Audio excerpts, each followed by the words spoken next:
स्वागत करते हैं आज की क्लास में।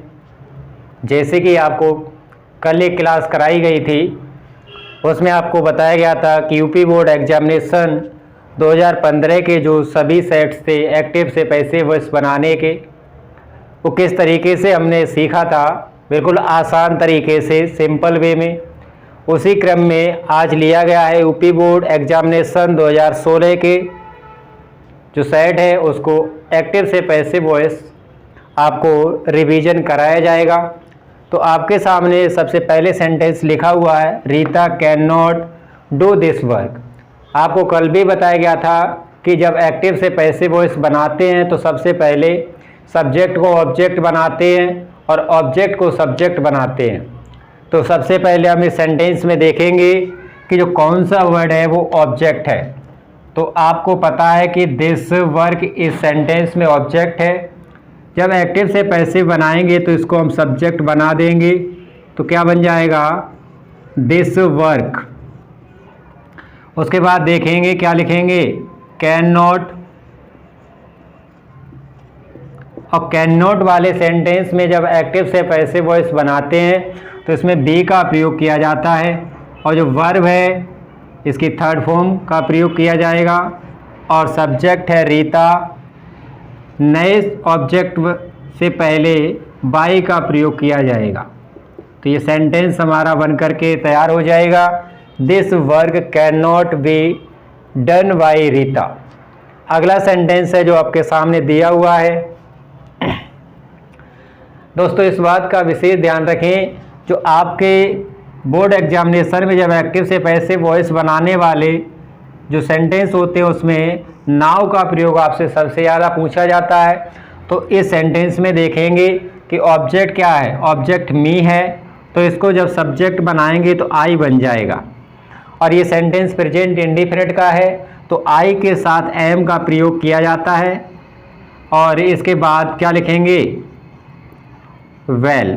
और जो वर्ब है उसकी थर्ड फॉर्म का प्रयोग किया जाएगा, तो जो नाव है उसको किया जाएगा नन।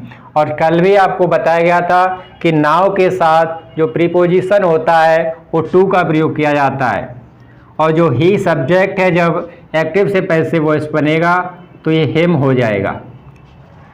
इस तरीके से जो सेंटेंस था हमारा एक्टिव से पैसिव में बना है, I am well known to him. अगला सेंटेंस है जो इंटेरोगेटिव है और हु से स्टार्ट किया गया है। तो इस कंडीशन में जो सेंटेंस हु से स्टार्ट होते हैं तो उन्हें बाई हुम से स्टार्ट किया जाता है। तो इसमें सबसे पहले लिख लेंगे बाई हुम। अब देखेंगे कि इसमें जो ऑब्जेक्ट है वो क्या है, ए लेटर, तो यहाँ पे लिख लेंगे ए लेटर। अब ये प्रेजेंट का है तो a letter singular number subject है तो इसके लिए यहाँ पर आ जाएगा इज। और जो वर्ब है इसमें राइट, तो इसको यहाँ पे थर्ड फॉर्म में कर दिया जाएगा रिटन। इस तरीके से जो सेंटेंस था हमारा एक्टिव से पैसिव में बिल्कुल सिंपल तरीके से ट्रांसलेट यानी जो ट्रांसफॉर्मेशन हो गया है। अगला सेंटेंस है हिज रिप्लाई सरप्राइज्ड मी।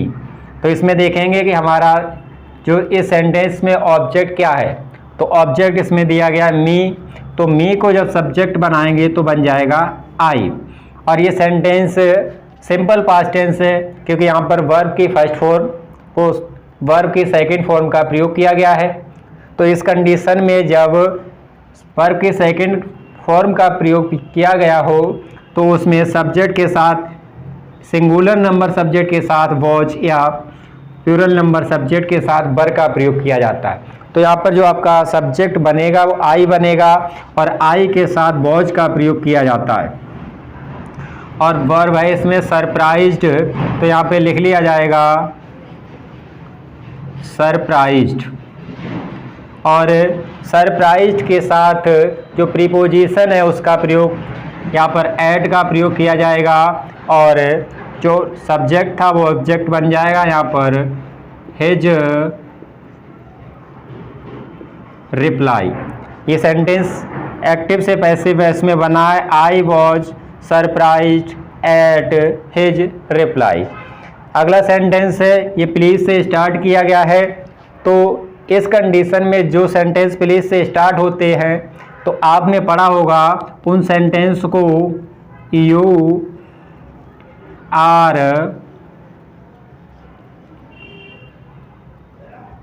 रिक्वेस्टेड से स्टार्ट किया जाता है और उसके बाद रिक्वेस्टेड के बाद टू लिख करके और जो सेंटेंस लिखा होता है उसको सेम वैसे के वैसे ही लिख दिया जाता है।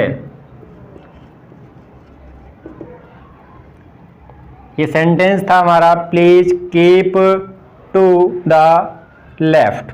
तो ये सेंटेंस बन गया you are requested to keep to the left. अगला सेंटेंस है हमारा इसी क्रम में एवरीबडी नोस हिम। तो इस सेंटेंस में देखेंगे कि कौन सा जो वर्ड है वो ऑब्जेक्ट है। इस सेंटेंस में जो ऑब्जेक्ट है हिम का प्रयोग किया गया है। तो हिम को जब हम एक्टिव से पैसिव में ट्रांसलेट किया जाएगा तो ये सब्जेक्ट बन जाएगा ही। और ये सेंटेंस प्रेजेंट में है क्योंकि वर्ब की फर्स्ट फॉर्म में एस आया है तो ही के साथ इज का प्रयोग किया जाएगा। और ये नाउस लिखा है इसकी जो थर्ड फॉर्म का प्रयोग होगा तो ये हो जाएगा नन। जैसे कि अभी आपको बताया गया कि नाउ के साथ टू प्रीपोजिशन का प्रयोग किया जाएगा, उसके बाद आ जाएगा एवरीबॉडी। दोस्तों अभी आपको 2016 का जो सेट कराया गया, अब इसी क्रम में आपके सामने 2017 का सेट है जो एक्टिव से पैसिव वॉइस बनाने के लिए आपसे पूछा गया था। तो इस सेंटेंस में देखेंगे कि he is helping his work. दोस्तों अभी आपसे 2016 का सेंटेंस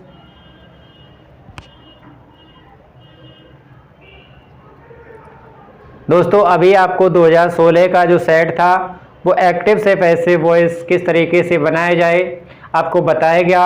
इसी क्रम में आपके सामने 2017 का जो सेट है इसको आपको रिवीजन कराया जाएगा।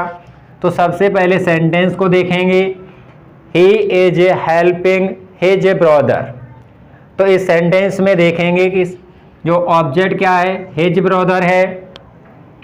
तो जब एक्टिव से पैसिव वॉइस बनाएंगे तो इसमें हिज ब्रदर को सब्जेक्ट बना लिया जाएगा। अब ये हिज ब्रदर है ये सब्जेक्ट बन गया। ये सेंटेंस है प्रेजेंट का कॉन्टिन्यूअस। तो his brother singular number subject होने के लिए इसमें हिज का प्रयोग। और आपको बताया गया होगा कि जो सेंटेंस कॉन्टिन्यूअस का हो तो उसमें बीइंग का प्रयोग किया जाता है। तो यहाँ पर बीइंग लिखा जाएगा और जो मुख्य वर्ब है हेल्पिंग यहाँ पर हेल्प्ड हो जाएगी। और नया ऑब्जेक्ट बनेगा ही, यहाँ पर सब्जेक्ट है। जब नया ऑब्जेक्ट बनेगा तो इससे पहले बाय का प्रयोग किया जाएगा और ही का हिम हो जाएगा। इसी क्रम में आपके सामने अगला सेंटेंस है he will finish his work by tomorrow. इस सेंटेंस में विल का प्रयोग किया गया तो आपको पता है ये फ्यूचर का सेंटेंस है। तो इसमें हम सबसे पहले किसको ढूंढेंगे ऑब्जेक्ट को।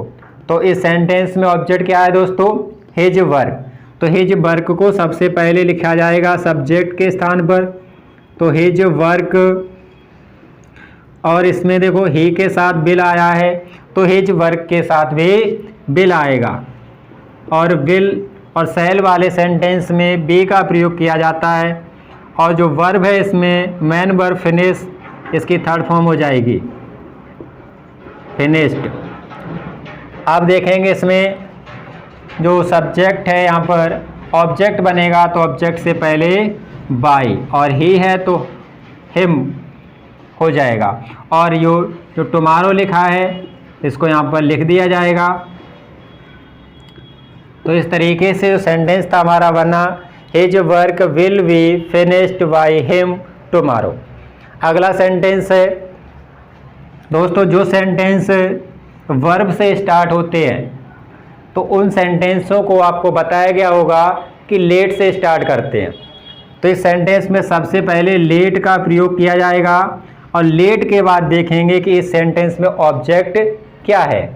तो इस सेंटेंस में ए ग्लास ऑफ वाटर ये पूरा ऑब्जेक्ट है, तो ए ग्लास ऑफ वाटर यहाँ पर लिख लिया जाएगा। और लेट वाले सेंटेंस में भी बी का प्रयोग होता है।